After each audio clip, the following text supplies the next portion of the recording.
mic check? 10, you good? You wouldn't mind just count the 10 for us real quick? Okay. All right. Well, thanks everyone for being here this morning. Afternoon. Sorry. I'm never sure what time it is anymore. Want to thank you for joining us. Our Senate Democratic Caucus is here today, ready one more time to meet in our legislature to try to find a solution and put Joe Biden on the ballot. However, all of you know that the definition of insanity is doing the same thing over and over again and expecting a different outcome. We, through the past weeks, have been assured that we cannot count on an outcome coming at this point from the supermajority, the artificial majority, Republican majority, that is only a majority because of gerrymandered districts. And so we've done a couple of things. The first thing we've done is we have asked the Biden campaign to issue a statement, which they will do today, assuring the people in the state of Ohio that Joe Biden will be on the ballot because they are going to go in an alternative direction to find a solution that does not include the Ohio legislature. We have been saying this for weeks, time and time again. Democrats have been saying Joe Biden will be on the ballot. We are assured that he will be on the ballot. The Biden campaign is going to make an announcement today that they have a path to put Joe Biden on the ballot working through the Democrats and the Democratic National Committee to assure that Joe Biden is on the ballot. That's one. The second thing is, we're not the only state that has run into this problem, although as many of you know, other states have been able to come to a quick resolution with a clean bill, just putting Joe Biden's name on the ballot. Alabama was able to do this. My goodness. But clearly the state of Ohio has not been able to do this. We have, as you all know, and you've all reported on, a proxy war going on between the President of the Senate and the Speaker of the House to see who will be the next Speaker of the House. And so the people of Ohio have suffered through all of this. They've insisted, we've asked, Democrats have asked, we have tried to negotiate. We have asked for a clean bill in the Senate. Just put Biden on the ballot. We'll deal with all your other issues as time allows. No. Every single time there's been a bill introduced, we're going to see again today, there are poison pills in that bill. There are elements in the bills that the Senate majority continues to introduce in the Senate that would take away the rights of the people through a ballot initiative to have their voices be heard. Why is this happening? Because time and time again lately, the Senate majority has lost at the ballot box. The people have won at the ballot box. And they are very concerned about the people winning this time around because we could be we are right on the edge of the people passing a ballot initiative that would bring fair districts to the state of Ohio. If this situation isn't an example of how desperately the people of Ohio need fair districts, I don't know what is. So, we have a special session called to by the governor. The governor asked us to do two things, put Joe Biden on the ballot, but also to deal with the red herring that the Republicans have created talking about foreign money in the ballot initiatives. So, the Senate Democrats have dropped, I think the bills have been both dropped right now, two bills. One for a permanent fix for this situation so that in the future we don't find ourselves here again talking about who is and is not on the ballot. and using it as a political football. And the second is a clean, both are clean bills, a clean temporary fix to get Joe Biden on the ballot. And I'm going to turn it over to Senator Smith to talk a little bit more about the legislation we're introducing.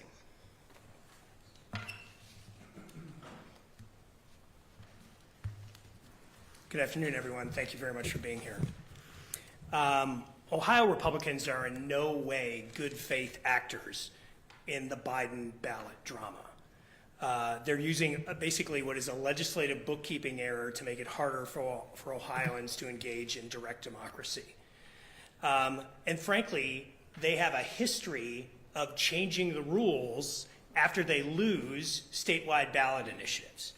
You might remember that Senate Bill 47 was signed into law in March 2013, which happened following the SB 5 fight, which was issue 2 that passed on November 8th, 2011. It shortened the time for Ohioans to gather signatures to overturn a law. So Ohio Republicans have a history of trying to change the rules when they don't get their way. When Ohioans engage in direct democracy, Republicans figure out a way to change how the game is played. And they're using Joe Biden on the ballot to try to do the same thing now. They lost 3 times this past calendar year. Frankly, they're nervous that the same voting demographic shows up for the redistricting ballot referendum.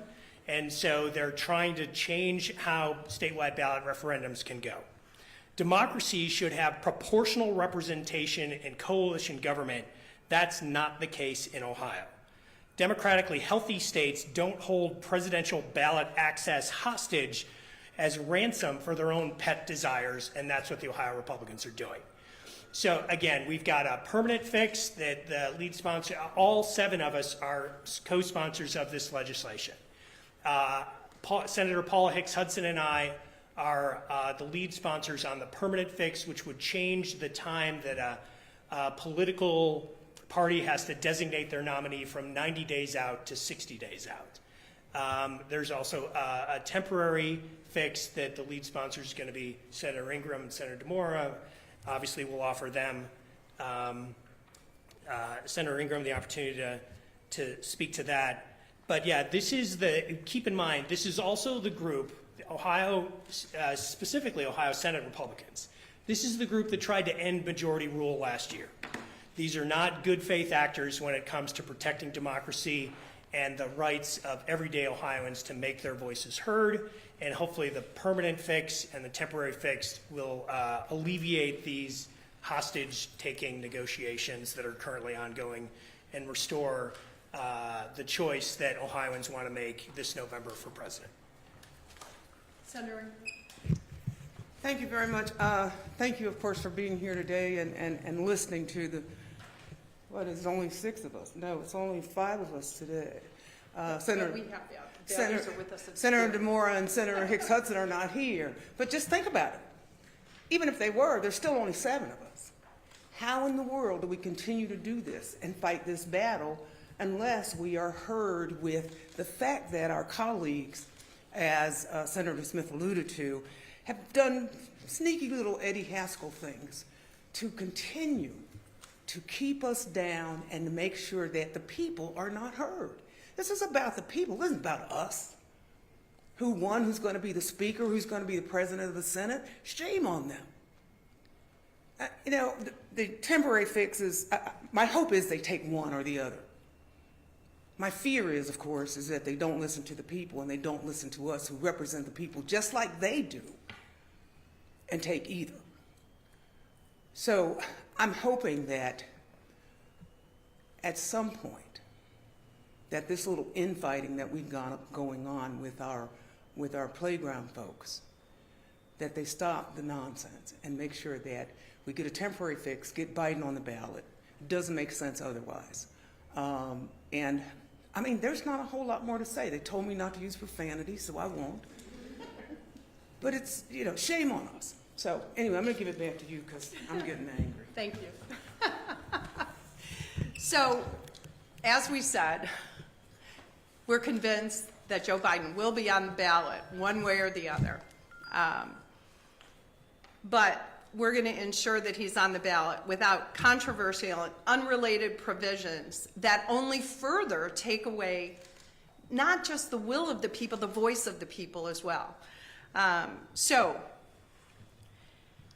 we know that it's not time for partisan politics, as I think both senators have referred to.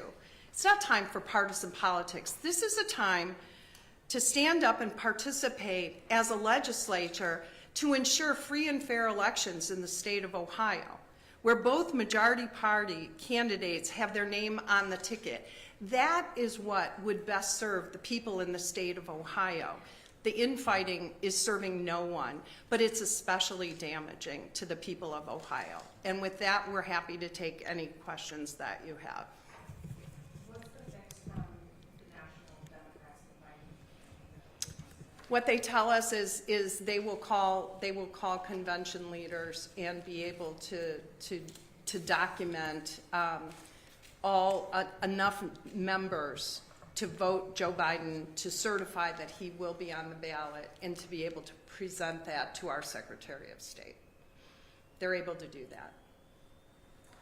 And so that's what they'll do. It's not going to happen, it'll happen sometime this summer, but within the deadline period. Has he said that that kind of certification doesn't work under Ohio law? Hasn't he said that? He says a lot of things, doesn't he? Are you talking about the Secretary of State? Yeah, he says a lot of things, and sometimes he backtracks. He says he has the power, and then he doesn't have the power. He also says he doesn't have the power when he does. So what we believe is the process that they will go through and be able to certify and document will be a legitimate process that would put Joe Biden on the ballot. Right, and that won't be a temporary response. Because Right. what he's talking about is something, we're not gonna take a provisional ballot. Right. No, we don't want him to. We just want him to take what he gets, and that, of course, it's not illegal. You know, he's done this with ballot box and drop-offs and everything else, so, you know, he's my Eddie Haskell for certain. So is it your understanding that it's not gonna be like a shadow convention, that they'll actually have an official vote, that they're gonna say he will get the votes, kind of like we promised? Yes, it'll be official and certified. If the National Democrats are going to make this move, why bother pursuing legislation on the state level at all? The permanent fix gets us out of this problem. Right. Right. And there was, back in 2012, I've got the LSC analysis somewhere in here, I could read it, but there was a huge bill, and it moved the date to 60 days, because I believe both in 2012, both Romney and Obama had their conventions after the 90-day. And again, other states have done this. Ohio should have done this. This should not, the legislative fix should have taken place weeks ago. But we're proposing it to, again, highlight this is what a clean bill would look like. And you don't have to add all the other stuff that the Republicans are using to try to make it harder for Ohioans to engage in direct democracy. So if they're not going to put forth a clean bill, we're going to put forth a clean bill. And we're giving choices, an immediate fix and a long-term fix. Are you opposed to a clean bill banning foreign campaign contributions to issues committee? I realize the Elections Commission said that's already illegal, but Thank they you. want a law too? Thank you for giving my answer. It's already illegal. And we support the law as it stands today. We absolutely support that. Do you know those numbers, and did they start from the beginning, or are you building on what happened in the one? Our bill is going to have a number. We're dealing with the Senate system. If it doesn't, if the permanent fix doesn't go through on Thursday, does that mean then that you would have to reintroduce it in regular session? The Senate is doing things a little differently, in case if you've looked at what's going on. Oh, Henry. Hi, Henry. I didn't see you there. The Senate is doing things a little bit different. And so even the premise today with our session, whereas the House is starting with an original number just for this special session, the Senate is not doing that. So we are also prepared to take the language of our bill to a floor amendment to address that very issue. An opinion on whether it's valid for you to consider pending bills with the 135th DA in this special session, or whether you need to start over about one? I'm sorry, say your question again. Do you have an opinion about whether it is even valid to consider pending legislation of the regular session during this special session? You know, there are times when you have to work with the fight that's right in front of you and immediate, and the immediate situation for the members of the Democratic caucus in the session is that the majority has introduced a bill that we're going to deal with on the floor in a little bit. Whether or not different rules the rules should be filed differently, I don't have time for that. You know, we just took a look at a 75-page document in less than 3 hours. There's different interpretations to your answer, different interpretations. Absolutely. Thank you. So the House has two bills. Is what the Senate looking at the one bill is the foreign national funding and the presidential? That's what we understand. Yes, that's the bill that the majority is introducing. Senator, do you want to say something about that? Go ahead. You know, I think we're at a seminal time in our nation's history. Nobody disputes that. We've got work to do, and we're here to get the work done. And I think with the leader and with the members of this caucus, we're serious about this work. In a democracy, we need to make certain that Biden is on the ballot so that we can get the work done on either side. And that's what today is about. This is serious work, and we are serious today about getting this work done. Thank you, sir. Could you speak in the existing proposals, again, it's supposed to be about getting Biden on the ballot. Well, it's actually not about that. It's about foreign campaign money. Oh, no, wait, it's actually about clamping down on the issue PACs. What do you see as especially onerous on that latter issue, on what you've always been calling a sort of a challenge to direct democracy, and also restraints on the judiciary? What is, if you have a top 10 list or whatever, we'll take it. Look, and I'm going to ask Senator Smith to come up here. If we're really concerned about campaign finance reform, we have some thoughts. Senator, do you want to come up and talk a little bit about your concerns and what you're leading on with campaign finance reform?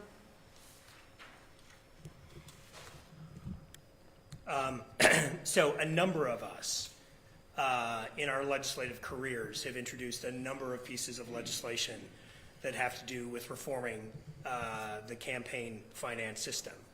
But back in September 20th, 2023, in Public Utilities Committee, I introduced Senate Bill 149, which would have prohibited public utilities from recovering political expenditure costs. In January 2023, the Energy Policy Institute issued a report called Getting Politics Out of Utility Bills. And the report begins with the following statement: America's monopoly electric and gas utilities are using the money that they collect from customers' monthly bills to fund political machines to push legislation, curry favor from regulators, and alter the outcomes of elections, sometimes even breaking the law. And quite frankly, they reference the House Bill 6 scandal in Ohio is the reason why this legislation is needed. And before I had even introduced this legislation in Ohio to do this very thing, to get public utility dollars out of, public utility dollars collected from customers out of the political process, Colorado, Connecticut, and Maine had already passed bills to get rid of this stuff because they didn't want to turn it to the next Ohio. I mean, if you're talking about foreign campaign money, so inside, pick the utility you want. First Energy in the north. There's probably companies that have foreign ownership within that footprint. they're paying their electric bill. First Energy then uses that money and invests in campaigns. They spent almost $66 million in the 2018 election cycle, as best we can tell, in dark money contributions. There's foreign money intermingled with that, isn't there? If those are foreign-owned companies. So this is a way that we could get public utility dollars that customers, customers are forced to pay their bills, but they may not necessarily agree with the political standpoint, the political viewpoint of the utility that's collecting that money. If my Republican colleagues were serious about cleaning up campaign finance, they would pass Senate Bill 149 and a number of other things that we've introduced. Thank you, sir. In other words, none of the provisions are particularly egregious more than any of the others. We have a tie. Well, I wonder in particular, I mean, here in Franklin County, for instance, the county prosecutor has, as long as I can remember, handled the, Right. white collar corruption cases coming out of this building by routine, by law. And Right. that is one thing that wants to be changed. So at least for my viewers, they probably want to know, why are they doing that, or why do you object to that? Well, it's highly problematic. Does somebody want to talk about it? I mean, it's highly problematic. Do you want to say something about it? Well, you rightly stated it. The question is, and their question is why should they have to come to Franklin County in order to do that? What we're saying is, on the balance, is making sure that we have the right that is fair, that is just. We think that it happens here. Not a perfect system, but certainly it's one in which has been proven to be effective, and that's the question. And so that's the reason why we're deeply concerned about it. When you're moving it around, whether or not the objectivity and the fairness can be displayed. Look, and absolute power corrupts absolutely. To put the power in the hands of the Attorney General in this state at this moment is highly questionable. Every Ohioan should question whether or not anything would get a fair shake right now in a highly politicized position, as the Attorney General has made his office highly politicized. I do not trust that people would get a fair shake if it was sent there. Did you want to say something? I just want to say that though the pretense is that it'll go back to those counties where the infraction was done. The reality is then they can say, well, I'd rather the AG do it. The whole point is to get it to the AG. Who wants that? I mean, therein lies part of the issue. Why shouldn't the prosecutor of Franklin County do that now? If there's another fix, then that's fine. But it's not at the AG's office. I'm sorry. So it is particular, but not one is more egregious than the other. So I don't want to go, oh, my first pick is. No, I mean, they're all right there at one another, because there's that whole pretense that we're trying to save you. And the reality is that the more they can do to Democrats and the more power they can get, that makes them happy. I'm not worried about those people that live in their constituencies. I can't help but say that I'm not afraid that they don't care as much as they pretend they do. This is another structural change that will change the power, change the political dynamics. It's something that is not in the best interest of the public. Same Yeah, this is just another structural change that changed the dynamics and the political power. It shifts it, similar to taking power away from the elected board of education. This is another structural change that's detrimental to the public's interest. And at a time when what we should be talking about, and really I want to make sure we always come back and focus on how is it that other states were able to pass a clean bill without some 11th hour hijinks and extra wish lists of centralizing power, of usurping their own power. Why do that when other states have been able to just pass a clean bill? That's what Ohio should be doing. Quick question, especially since you guys called on the Biden administration to help with this fix. Is it within the scope of the special session to pass a permanent fix to this issue? Absolutely. Yeah, certainly possible. Is there the, Any other big? right, is there the political will for it? That's the question. How much responsibility does the National Democratic Party have for putting not only their caucus, but the rest of Ohio in this position? I just work here. You know, there's probably some shared responsibility across. But I want to, again, really focus on the fact that other states, no matter what, and this has been done in Ohio, it's been fixed in Ohio before.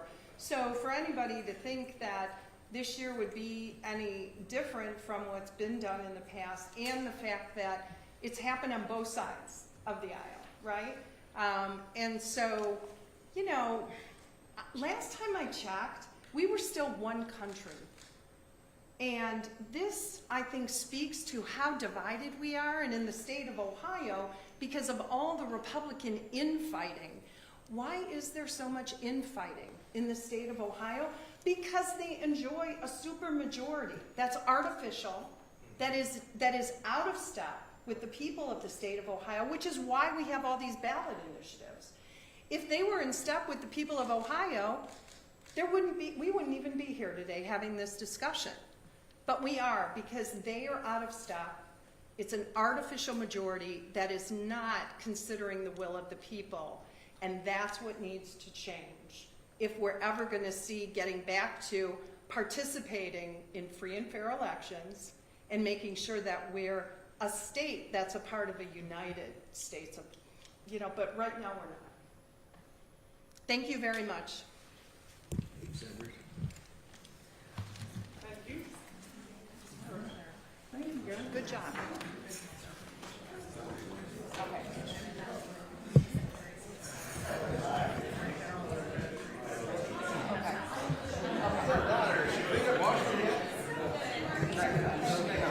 Okay.